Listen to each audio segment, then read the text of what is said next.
used to have principles. You used to have faith. Your obsession with hunting down Catholics is not about religion. It is about treason. Ogilvie commits treason when he holds up the Pope and defies the King. Just as you call it.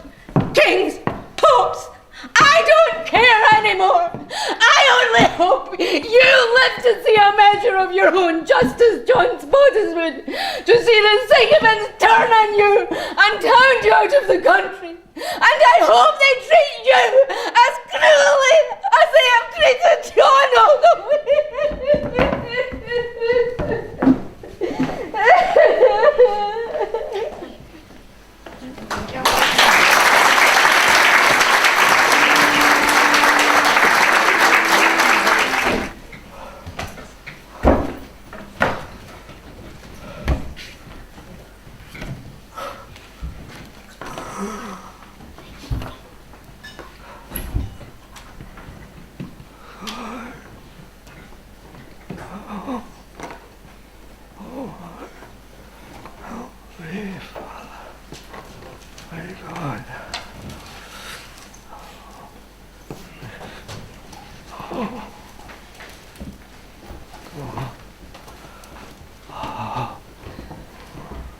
Father Ogilvie. Father Ogilvie.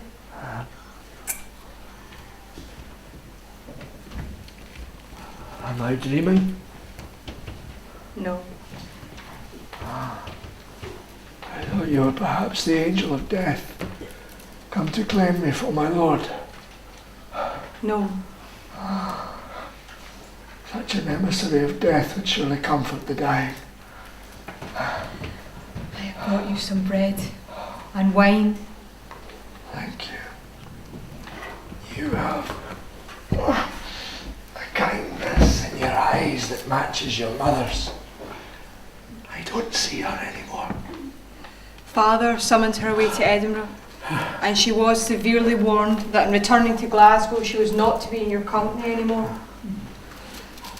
I fear she is not too well, Father Ogilvie. I pray for her, and for your father too. He is beyond prayers. No, do not say such things. No one is beyond God's grace.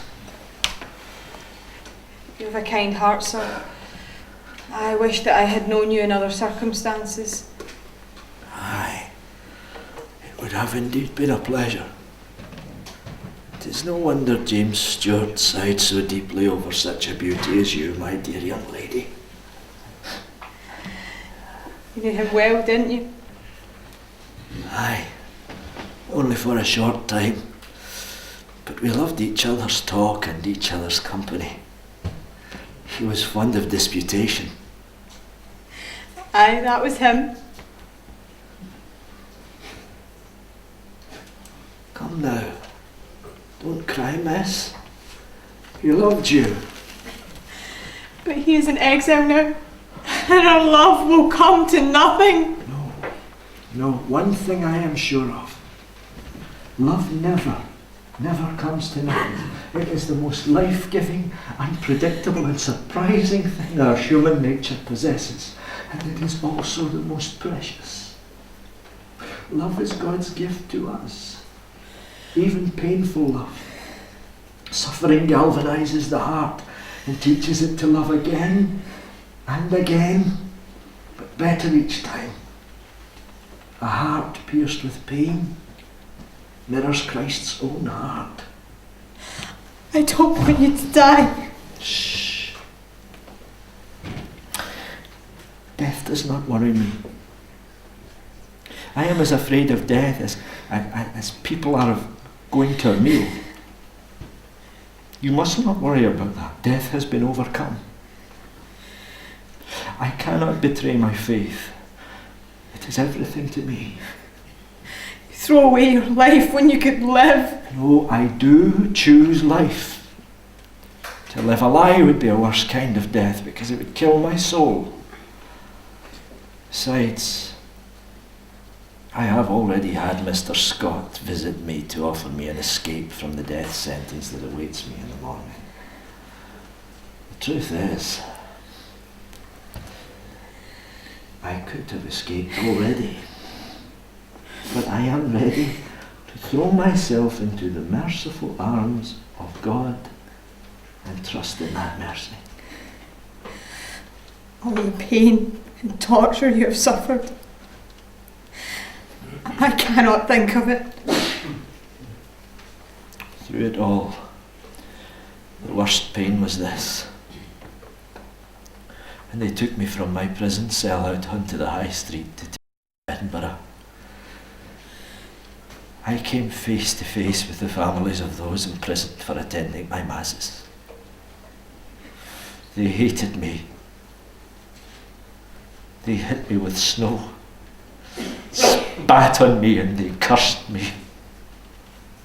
But through it all, I did not give up a single name to the authorities. It hurts me. When I close my eyes, I see their faces. Then I have a final gift for you, which may bring you comfort.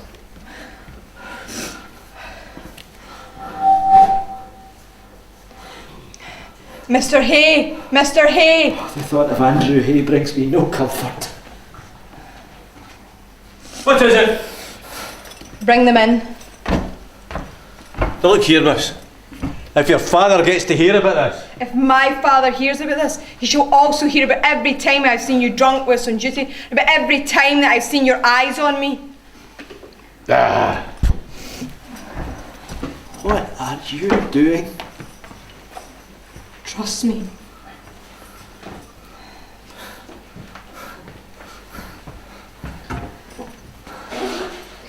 John.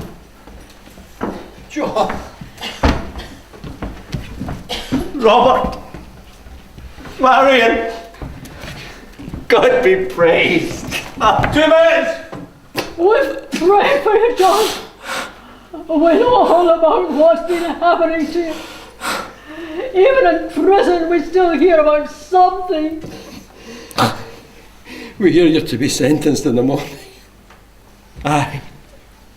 I tell you that in the morning a priest shall die. Oh, God. It pains me to say it, John, but be assured, your path to heaven is certain. I must trust in God's mercy, Robert.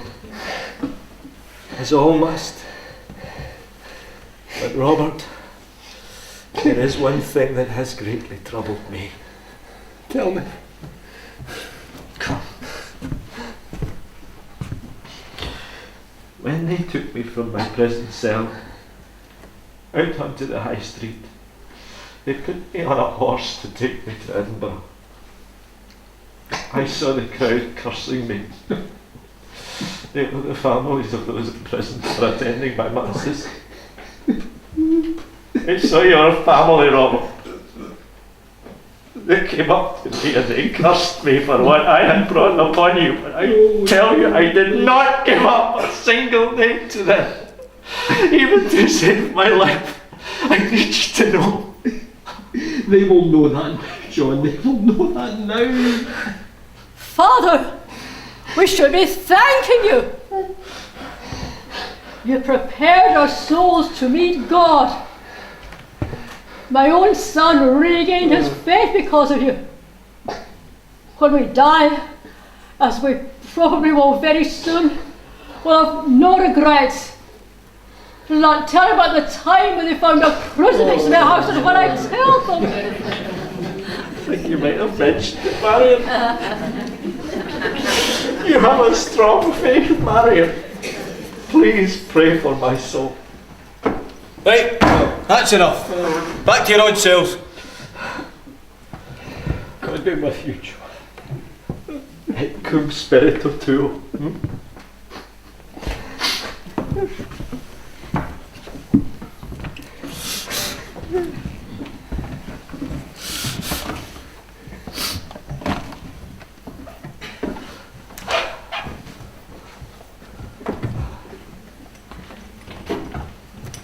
Miss Spottiswoode, I suggest you don't linger here too long. If you don't want people come looking for you. Leave us.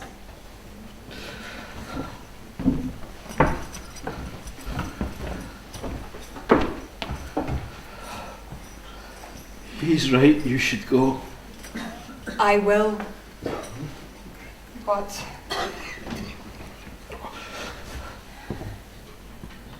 I brought this for you.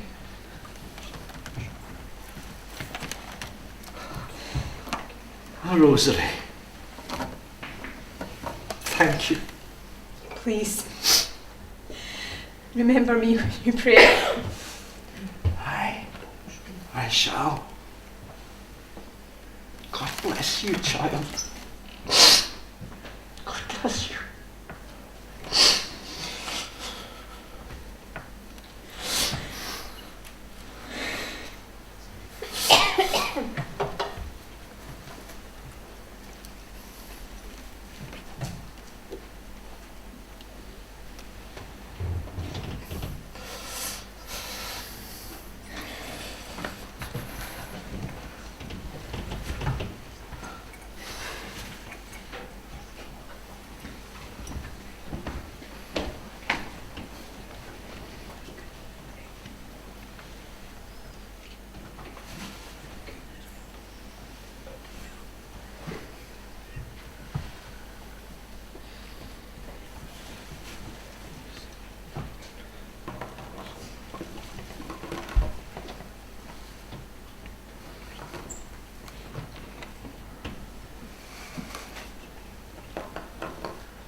Paternoster.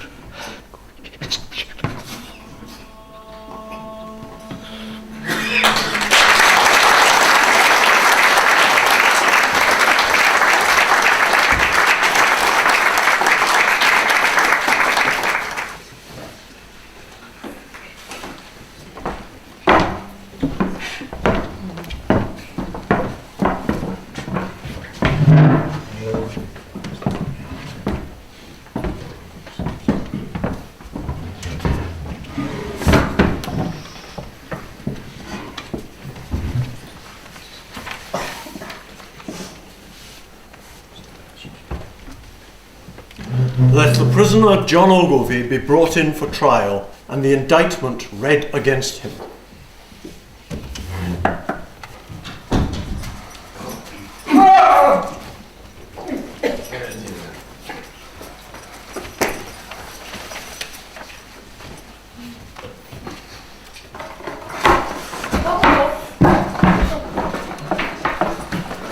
Come on, get up!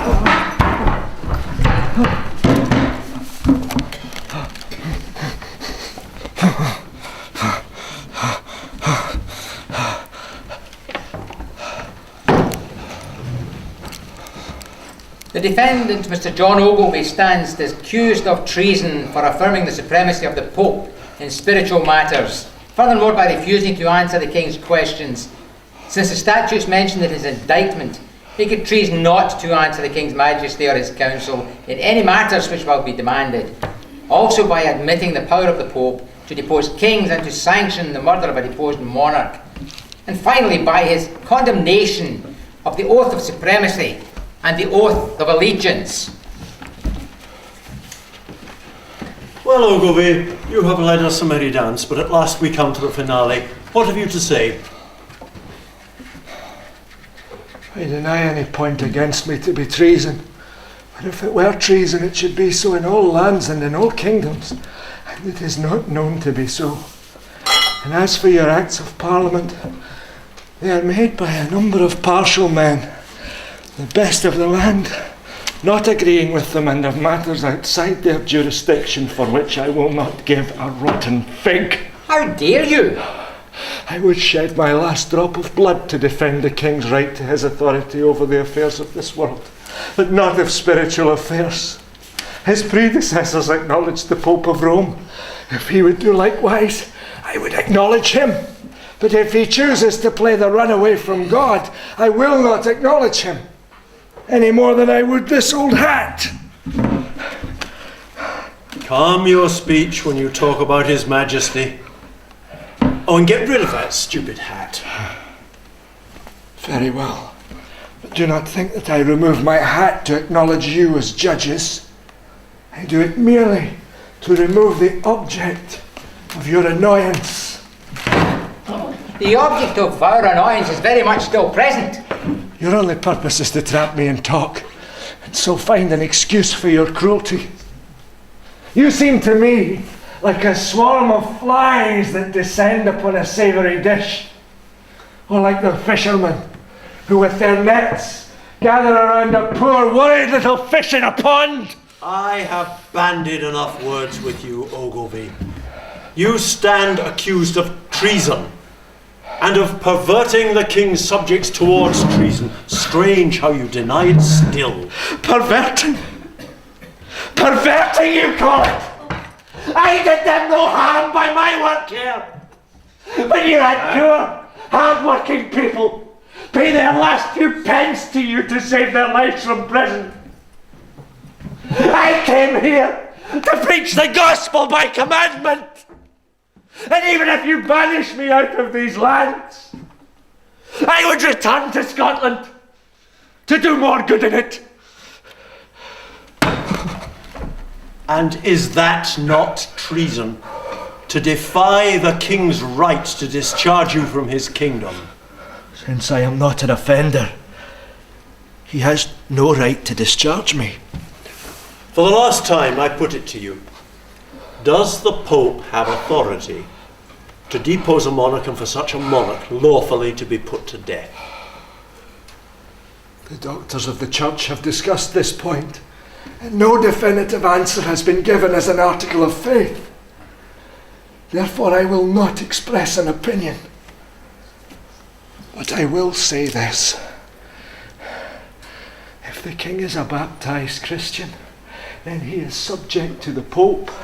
And if the king denies the authority of the Pope, then he denies his own authority. Enough of this blasphemy. Quiet.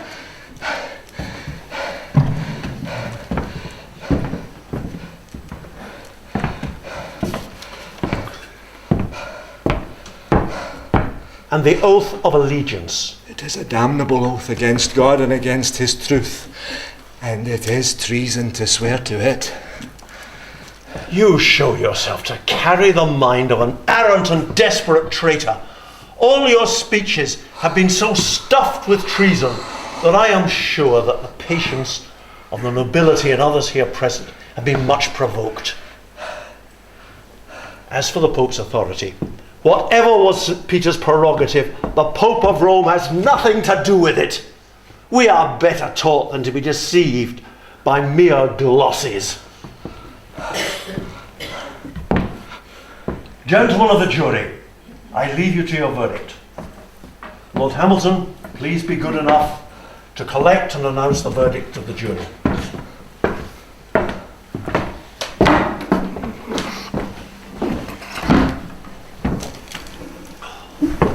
My Lord Archbishop, will you not grant clemency? Remember our discussion. He is condemned from his own mouth.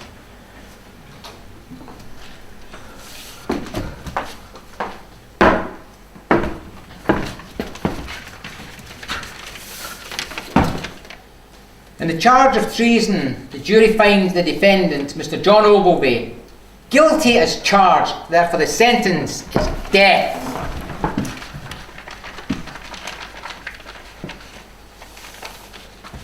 Well, Ogilvie, have you anything to say? Yes. I wish to thank you and to shake your hand.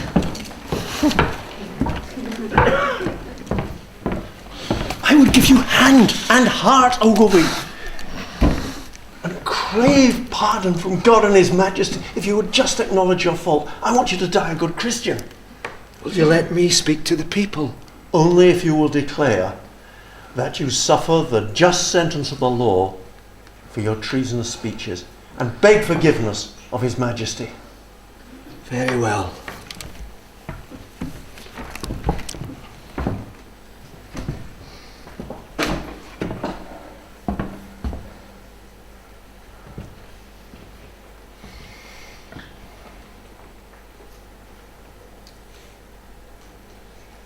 I forgive you, John Spottiswoode, and all who have brought about my death. there are any hidden Catholics in the room, please pray for my soul. But the prayers of heretics I will not have. Hey, get him out of here! Come on. What have you done? You have just created a martyr! It was out of my control. I would have spared his life if he would just have recanted his treasonous views. But there is still time. The fear of death becomes all the more real when a man has a noose placed around his neck. I have seen it. Surely the thought of your daughter's hand in marriage and a comfortable livelihood is a more attractive offer. We do not want his blood on our hands. Let me try. Please. Hey, try.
I forgive you, Andrew. I forgive you.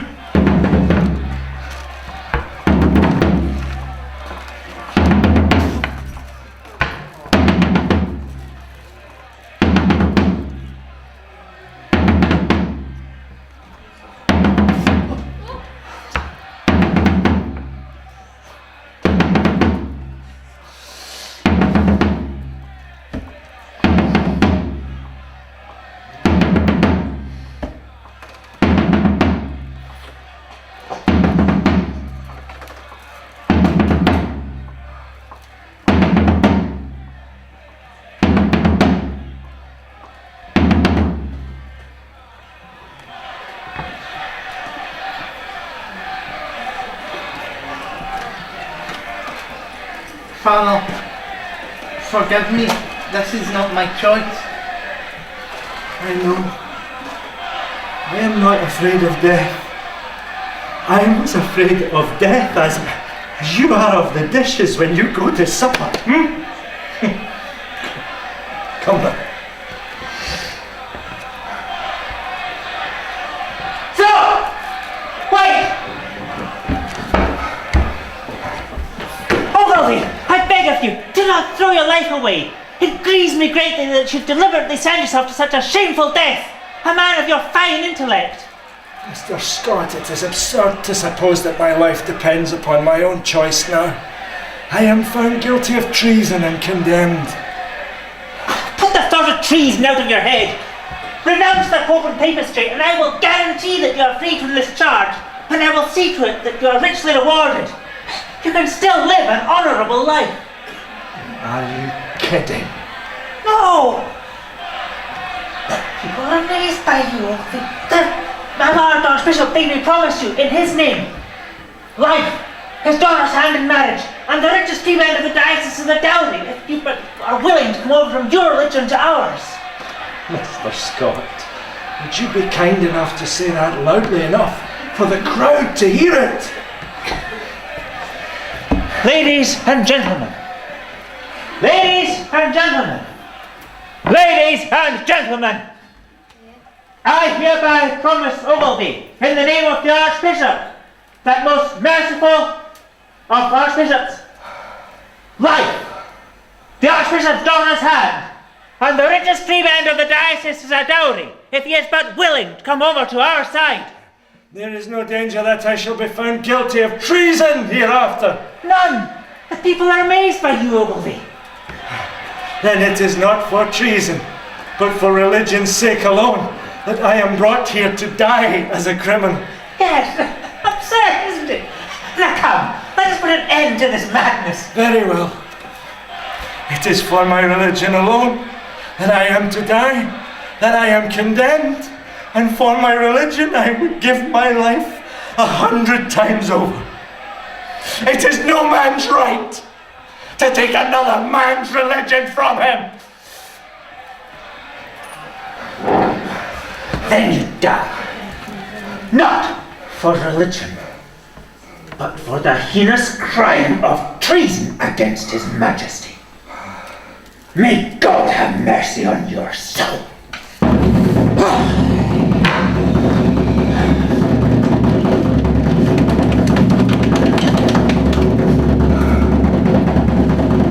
Maria Mater Gratiae ora pro me, omnes angeli orati pro me, omnes sancti sancticae orati pro me. Lord, have mercy. Lord, receive my soul.